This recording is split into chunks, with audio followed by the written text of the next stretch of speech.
Hi YouTube, Muchismo Eugene. Welcome to another video from Exit Strategy. The narcissist stare. We know about their stare, but awakened empath and chosen one, newsflash.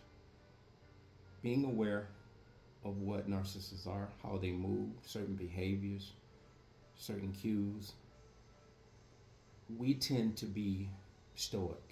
We tend to observe a lot more than we ever did before.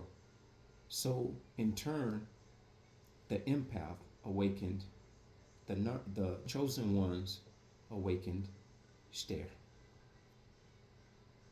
It petrifies a narcissist. We're going to talk about the stare of the awakened empath.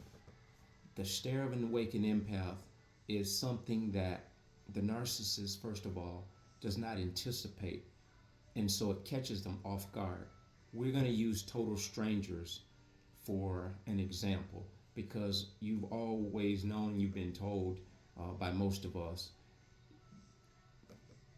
I don't know if you can hear that TV in the background. I hope it doesn't, create problems for the video, but I don't want to get up and lose my train of thought.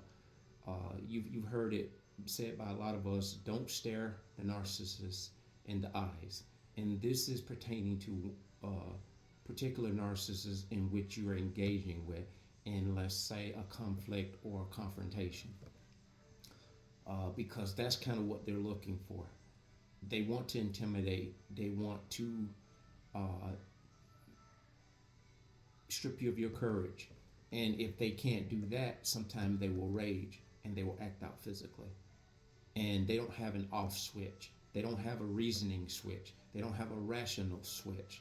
So you don't have a point to prove with them when you talk about doing a stare down in a confrontational situation. But we're talking about awakened empaths and chosen ones with this newfound awareness, knowing what we know, unbeknownst to the ones who think that we don't know. The everyday narcissist walking around. We see them all the time. We see them more than we want to see them. Gas stations, department stores, doctors' offices, retail stores, the park, gatherings, functions, promoting donations, awards, anything. They're in the center of all of this stuff. So they're everywhere. But when we sit stoic and we stare in an observational way, not staring with a mean mug or anything like that, just a somber, stoic stare, the narcissist can't look you in the eye. They'll look at you and you'll see so many different expressions in a matter of 3 seconds.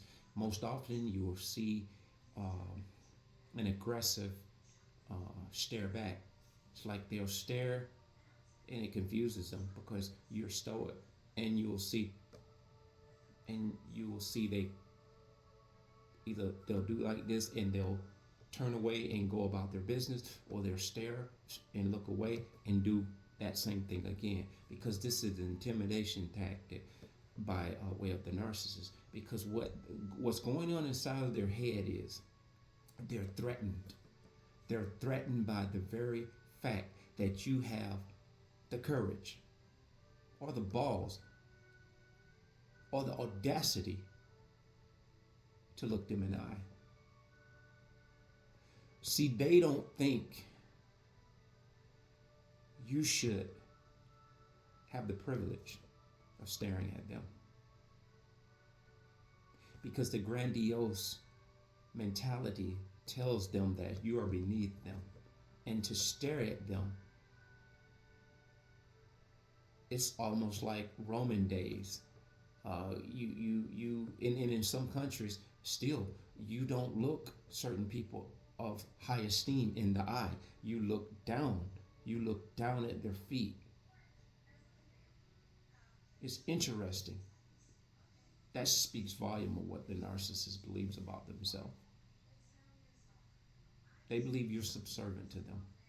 So when you're awakened, you will realize that you're able to not only be equipped with this insight of who these people are and how they behave, not even knowing a narcissist, you will be able to identify pretty much some of the behavior cues uh, in a matter of moments sometimes. You may not unanimously conclude that they are narcissists, but you undeniably will be able to conclude that they have so many apparent uh, cues and traits of a narcissist.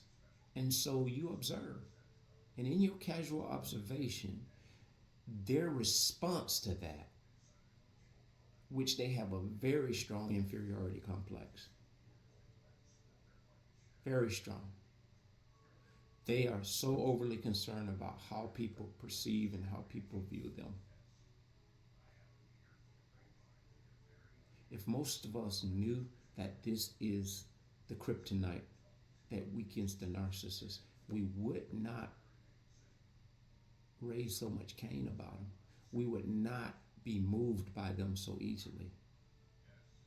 And it's trial and error. It's not. It's easier said than done, because if they catch you on a day, a day when you're overwhelmed with the day-to-day hustle and bustle, you're exhausted, you're tired.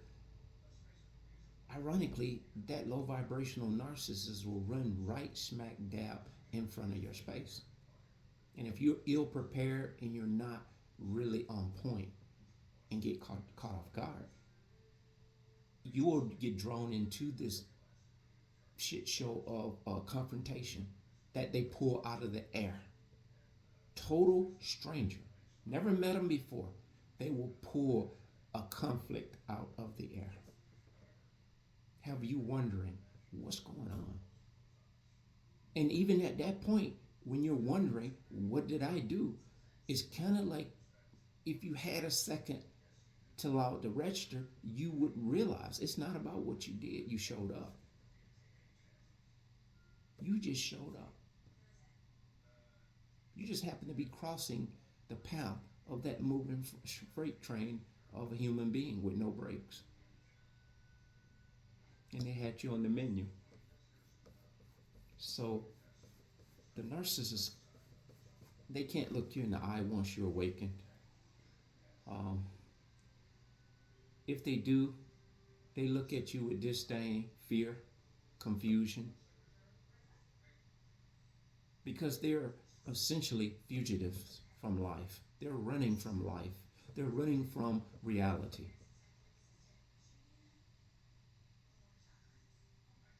And so everywhere they go, because they'll get jobs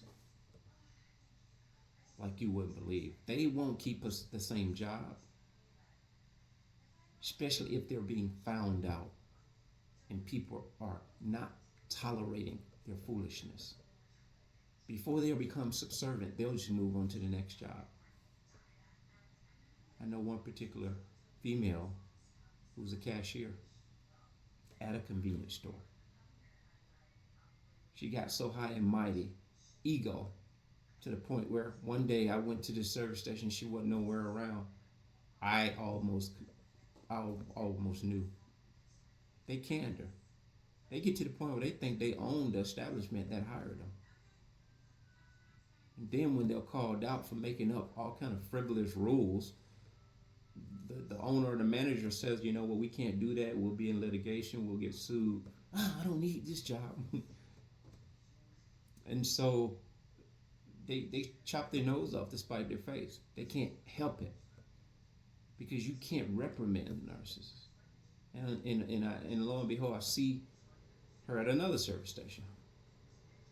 But the persona has dissipated. It's almost like somebody put a pin in that little inflated ego. So what they do, they'll start a new job and they'll come in with that passiveness, that fake humility, that fake subserviency, that fake whatever you want me to do, and give them a little bit of leverage and give them a toehold. Let them get their foot in there and get planted. Because what they're doing, they're working on the person who is at the top. And if they can befriend that manager or that regional or that whoever that is who is the top dog, they can kiss ass and be in with them. They will leverage that fake friendship in order to pick and choose who they want to stay and who they want to go. Because you'll find that they'll start trying to tell you what to do, and they were the last ones that got hired. They love to give orders. And that's going off topic, but that's all entailed in a narcissist can't look you in the eye when it comes to an awakened empath. And with that same scenario I just pointed out about them trying to give you orders, awakened empaths, we're unmoved by it. They come trying to give us instructions, we'll just look at them and we may say, oh, okay. They know right away you can't be the yo-yo that they want. You're not the ping pong ball in the machine that they can just bounce from, because they'll try to enlist you to do their work.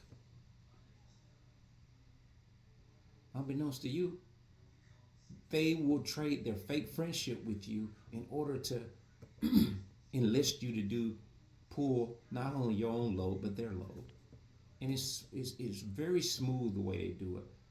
But here's not the time to discuss that. Maybe I'll come back in another video and I'll talk about that, how they get you to carry their load. That being said, bless.